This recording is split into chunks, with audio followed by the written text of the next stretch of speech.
Alright, Joe here. Welcome back to We Need to Talk. This week's episode of We Need to Talk is brought to you by our friends at Manscaped. You can get 20% off all of the products on manscaped.com using the code FootballDaily. That's FootballDaily, all one word. Go and support the channel. Alright, this is the show that looks at football on the internet over the past 7 days. The 7 days that's seen Gabriel scaring Bukayo Saka at Arsenal's training ground.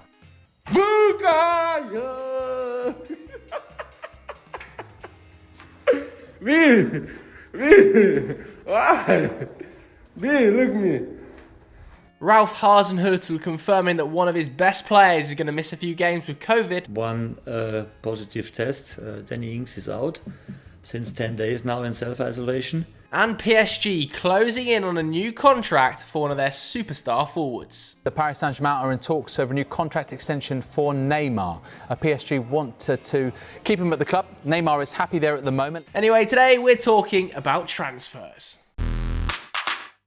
Right, last week I made a video detailing one player that each Premier League club needed to sign this January. Well, today I thought that one did pretty well. Let's flip it on its head. Flip it, reverse it, and do one player each club needs to sell this January.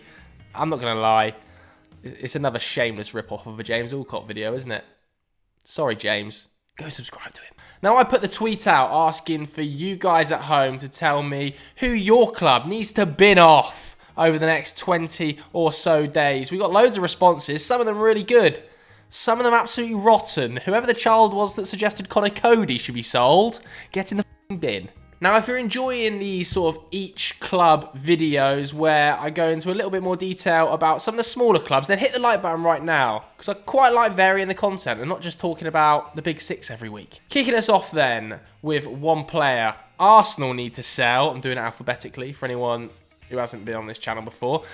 I'm going for Socrates. Now, I reached out to a few of my Arsenal supporting friends, and obviously there are some big name howlers here. I've not included Mesut Ozil because I feel like that deal's already done to Fenerbahce, so I looked elsewhere and I went with Socrates. I could easily have picked, Callum Chambers. I could have picked, who's the other mess of a centre-back? Shkodran Mustafi.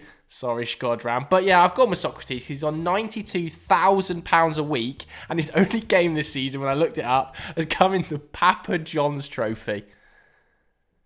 The Papa John's, which is just the JPT.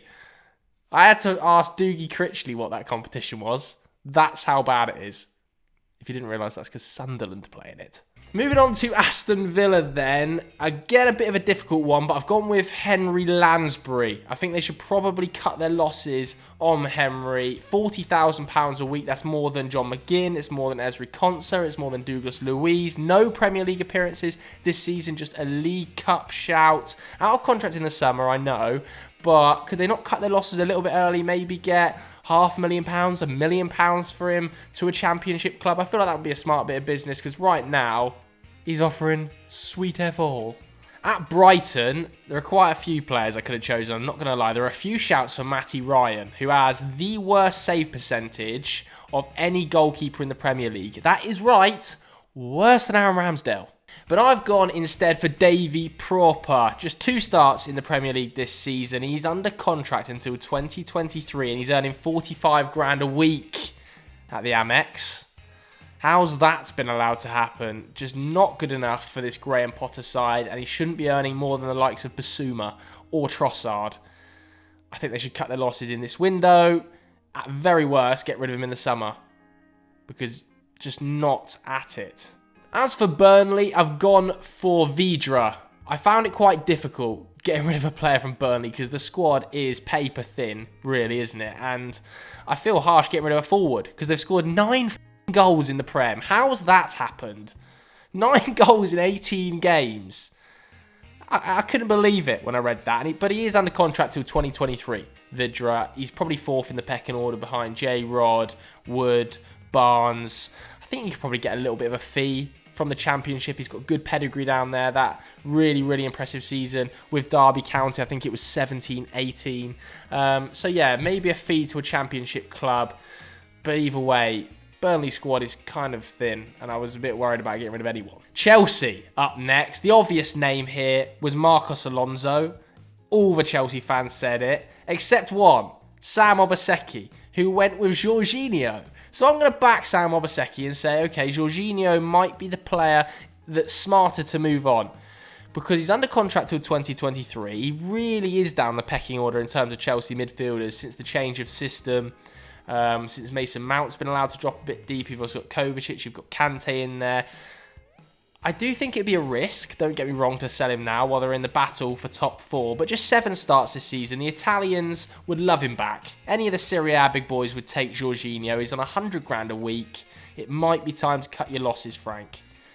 Although now I'm thinking about it, maybe do it in the summer, not mid-season. Oh, Jorginho or Marcos Alonso, either one. Just out the door. Okay, Crystal Palace are up next, and I've got a name that I didn't even realise still played for him. Connor Wickham.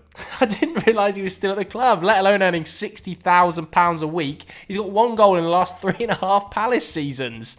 I know he's on loan at, I think, Sheffield Wednesday right now, where he's scored a couple, but my goodness, he's got to go. What's happening? How is he still there? Okay, we're going to Everton now, and my initial reaction for Everton was Yannick Bolasie. A bit like Wickham, couldn't believe he was still at the club. But instead, when I was just looking at some of the wages, I've actually gone down a different route. I've gone for Bernard, because Bernard is the top earner at Everton. More than James Rodriguez, 120 grand a week. He's 28 years old, just 2 starts this season, doesn't get anywhere near Everton's best team. He's under contract until 2022. I think there'd be somebody on the continent that's quite willing to take Bernard, but he's not working under Ancelotti, so just get rid now. It would be the smart decision. As for Fulham, you know me, called up the resident Posho, Henry Hill. He didn't like me calling him Posh last week, so I'm going to continue to drive that sort of nail into the coffin. And he said, get rid of Kamara, AK-47. He's tried to get that nickname going, hasn't he? I mean, the bloke is called Abubakar Kamara and asked for the number 47 to be on the back of his shirt just so AK-47 was there. Anyone who's played Warzone will tell you it's a gun. The recoil. Somehow he signed a new contract in 2019, by the way, but just 2 starts this season. I think Scotty Parks needs to put him out of his misery. Let him go out because it's just not working at Fulham. Okay, we're on to Leeds now. Kiko Casilla. The less said about this bloke, the better. Why is he still at the club? Should have been sacked. I don't even want to talk about him. He didn't deserve the airtime. Kiko Casilla, out the door. Moving on to Leicester. I've gone for Damari Gray here. Never really progressed, did he, Damari Gray, to the level I think a lot of people thought he would. Contract's up in the summer, so it's kind of the last chance saloon to get any sort of fee for the 24-year-old, be it from abroad, be it from a club like Southampton, who are reportedly interested. Now, he is quite far down the pecking order at Leicester, isn't he? I've got some names here. Barnes, Perez, Pratt, or Brighton, Cengiz Under as well. Just remembered him. All kind of ahead of him. And I think it's just smart to get rid of Damari Gray now. They got rid of Islam Slimani. Massive loss on him, by the way. Got to be the worst Leicester signing of all time, isn't he? Now it's time to get rid of Damari Gray, I think. Moving up to Liverpool. A lot of Liverpool fans wanted me to say Divock Origi here. A few Shaqiri shouts, but plenty of Divock Origi. But I'm again going down a different alleyway. I'm going for Adrian. Tough one, because I can see why so many fans wanted Origi out, but I've just gone for Adrian because he's had so many whiffers. So many. And he's now the 3rd choice goalkeeper at the club, but earns more than the 2nd choice Kelleher. So yeah, I wouldn't be surprised to see him axed, and I think it would probably be the right time. Origi, let him go in the summer. Manchester City, very difficult one, because there's not really any dead wood at City. Not as much as I thought there would be. Plenty of shouts for Benjamin Mendy, but I think it'd be a silly decision to let Benjamin Mendy go when the left-back situation is already quite thin. So I've gone for Eric Garcia. Just because he's already kind of agreeing a contract with Barcelona. It looks like that's going to happen in the summer. So could you just get 5-10 million to Barcelona early doors? Take that money into your coffers. Barcelona definitely need support in their league push because they're floundering all over the place. And he's started 2 league games. You know, Diaz and Stones, one of the best partnerships in Europe right now. Laporte can't get in, let alone Garcia. I think it'd be a smart move to let him go now, even though he's gone in the summer anyway. Just try and get some money. Manchester United, I could have picked numerous players. I could have gone Jones, Lingard, Rojo, Romero, to name just a few. But I've gone for Phil Jones because he's on the longest contract. He's on a contract till 2023. How? He's earning £90,000 a week. He's not even in the squad. So many injuries. I don't really know how you get rid of him. I don't know where the suitor's going to come. Romero and Rojo, you feel like might go back to Argentina, don't you? Lingard, you feel like probably has more suitors right now than Phil Jones, right? But Phil Jones, injury prone, not in the squad, not played games in months, maybe even years, earning 90k. Who buys him? As for Newcastle, I had a response on Twitter from the Front Three podcast, and it just said, everyone. And I kind of agree. Literally anyone could go from Newcastle, and I don't think it make too much difference. They are all over the place. Everybody knows our opinion on the way Steve Bruce has got them playing football this season. I've gone for Joe Linton, just because he's the top earner at the club. He's under contract until 2025. Yes, they did give him a 6-year deal at St James's Park. He's on 90 grand a week. I still was spinning about a 6-year deal. Did they not learn from Alan Pardew? I'm spinning it. I'm rocking. 6-year deal for Joe Linton.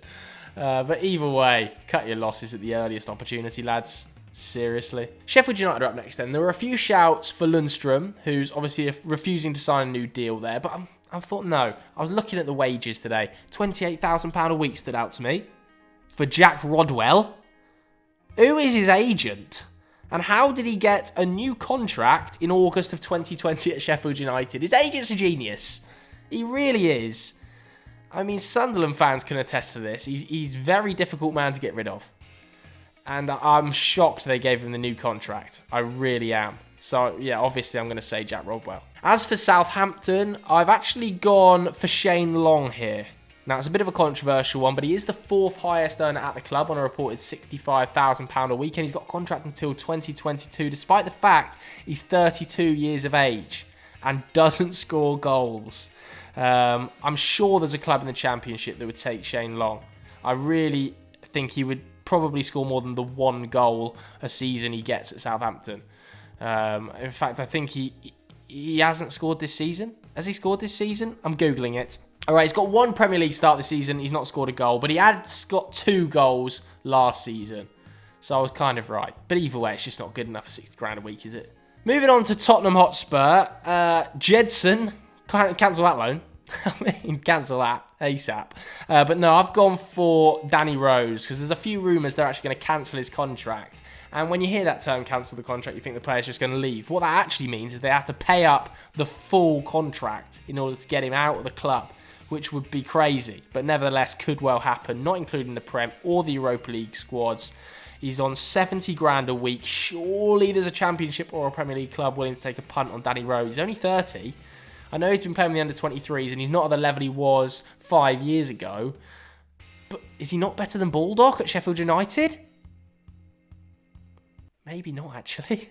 Maybe not. West Brom, I've gone for Kieran Gibbs. I think he's a luxury player, and West Brom certainly can't afford that on the roster right now. They're not a luxury team, are they, under Sam Allardyce? He is one of the highest earners, if not the highest earner at the club. Now, he is out of contract in the summer, so it's not a massive issue, but he's only played, I think, 5 or 6 games this season. Quite far down the pecking order.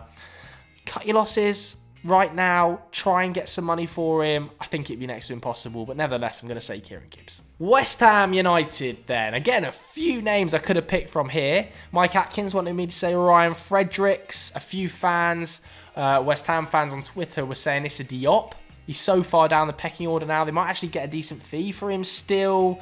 He's behind Dawson, Balbuena, or Ogbonna. Cresswell spent time at centre-back this season, so he's sort of 4th choice, really, now at West Ham, and there was a few seasons ago where he's been linked to Man United for like 60, 70 million. So maybe cut your losses, back to the French League, 30 million potentially would be a very good fee for Issa Diop. But no, I'm going to say Yarmolenko, because I think despite the fact you get less money for him, he's the 2nd highest earner at the club. He's 31, he started 1 game this season under David Moyes. He don't fit the profile. Jared Bowen is levels ahead of him. right now, and he's sucking money up with a contract until 2022. So I would try and send Yarmolenko either back to Ukraine, back to Germany, wherever you can get any sort of fee, just to get rid of that wage. As for Wolves, I've gone left field here because the squad's quite thin again. And I know he's just come back, so I'm going to get some hate for this one. And I know Raul Jimenez is out, so the striking options are limited. But I'm going for Patrick Cutrone. He's on 62 grand a week at Wolves. How's he got that wage? I do not know. He went on loan to Fiorentina, of course. I don't think he started a game. Didn't score a goal, that's for sure, over there. He's under contract until 2023. He's still only 23 himself. So I do think there's value to be had from Cutrone to another club, but I don't think he's going to add any value to Wolves. I don't reckon he scores a goal between now and the end of the season, put it that way. Silva's ahead of him in the pecking order. I reckon they'd rather play like Neto through the middle with Podence and Traore either side than play Cutrone. So I would just cut my losses because of the wage. Again, I feel like I've said that a lot. But yeah, sorry Cutrone. Alright, so that was my list of one player each club needs to sell in January, or at least should sell in January. If you're a fan of any of those teams, let me know in the comments below who you would sell and why. I'll be interacting with as many as I possibly can. Just a reminder, this episode is brought to you by our friends at Manscaped. You can get 20% off and free shipping with the code FootballDaily at manscaped.com. That's 20% off and free shipping at manscaped.com with the code FootballDaily, all one word. So make sure you're really up in your game below the waist. Don't know why I've said that. But yeah, check out Manscaped. Check out the rest of Football Daily's content. Hit like, hit subscribe. Thanks very much for watching. We'll see you later. Bye.